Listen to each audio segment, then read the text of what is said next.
এই সরকার থেকে প্রত্যাশা জনগণের সরকার হওয়া, মাদক মুক্ত এবং সন্ত্রাস মুক্ত একটা রাষ্ট্র চাই। আমাদের এই বেকারত্বর দিকটা, চাকরিজীবীর দিকটা দেখা একটু গুরুত্ব দেওয়াটা উচিত সরকারের। 24 গণ অভ্যুত্থানের মুখে দেশ ছেড়ে পালিয়ে যায় সাবেক স্বৈরাচার তকমা পাওয়া প্রধানমন্ত্রী শেখ হাসিনা। সেই সময় দ্রব্যমূল্যের ঊর্ধ্বগতি, রাজনৈতিক দলগুলোর উপর চরমপীড়ন এবং অমানবিক নির্যাতন, কোটাবিরোধী আন্দোলন, খুন, গুম, হত্যাকাণ্ড বেড়েই চলেছিল। এরপর দেশ ছেড়ে পালিয়ে যাওয়ার পর অন্তর্বর্তী সরকার দায়িত্ব গ্রহণ করেন বাংলাদেশের।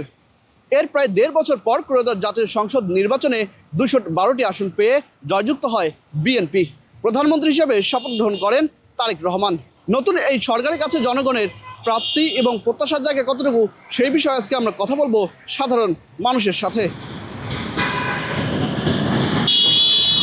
বাংলাদেশের রাজধানী ঢাকা বর্তমানে প্রায় 3.5 কোটি মানুষ এই নগরীতে বসবাস করে।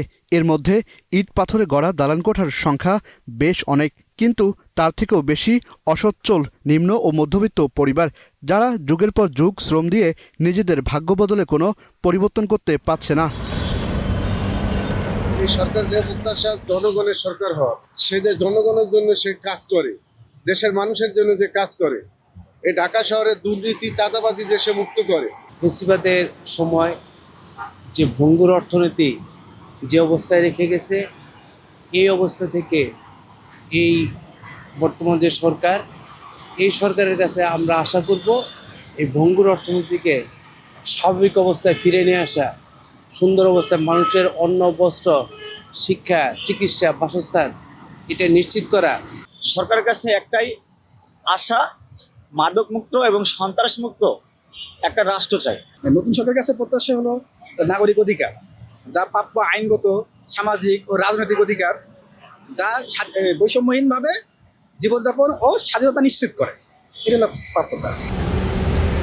কর্মসংস্থান, যানজট, ঘুষ বাণিজ্য, টেন্ডার বাণিজ্য, নাগরিক ও মৌলিক অধিকার, শিক্ষা, স্বাস্থ্য ব্যবস্থা সহ ধসে পড়া সবকিছু পুনরায় ফিরিয়ে এনে স্বচ্ছতা নিশ্চিত করা হবে এই সরকারের প্রথম কাজ, এমনটাই বলছেন সাধারণ মানুষ।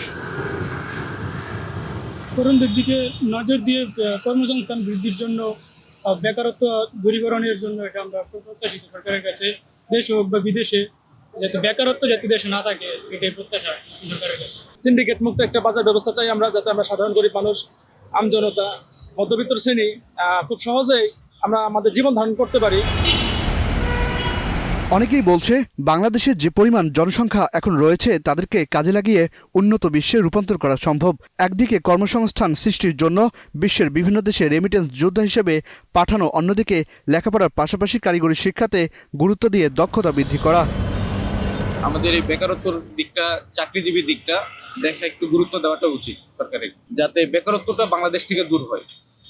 আমাদের মতো যেরকম আমি আজকে অনার্স পাস করা একটা ছেলে, চাকরি নেই, একটা চাকরিতে যদি দাঁড়াইতে যাই 10 লাখ 20 লাখ টাকা ঘুষ। আমরা মধ্যবিত্ত ফ্যামিলির ছেলে, কোথা থেকে এই টাকা রাখবো? আমার একটু মনের আশা, এ সরকার গরিব হয়ে কিছু কাজ করুক। জুলাইয়ের পর থেকে বাংলাদেশের বেশ কিছু সংস্কার হয়েছে। স্বচ্ছতা, জবাবদিহিতা করতে রাষ্ট্রের যে কোনো কাউকে প্রশ্ন করতে পারে গণমাধ্যম এবং সাধারণ মানুষ, এবং সরকারের মধ্যে এখন জনগণের জন্য কাজ করার যে আকাঙ্ক্ষা, সেটিও প্রকাশ পাচ্ছে। আর এই সময় দাঁড়িয়ে বাংলাদেশের মানুষ প্রত্যাশা করছে আগামীর বাংলাদেশ সুন্দর, স্বচ্ছতা ও জবাবদিহিতার হবে। আহসান সাকিব, বাংলা নিউজ 24, ঢাকা।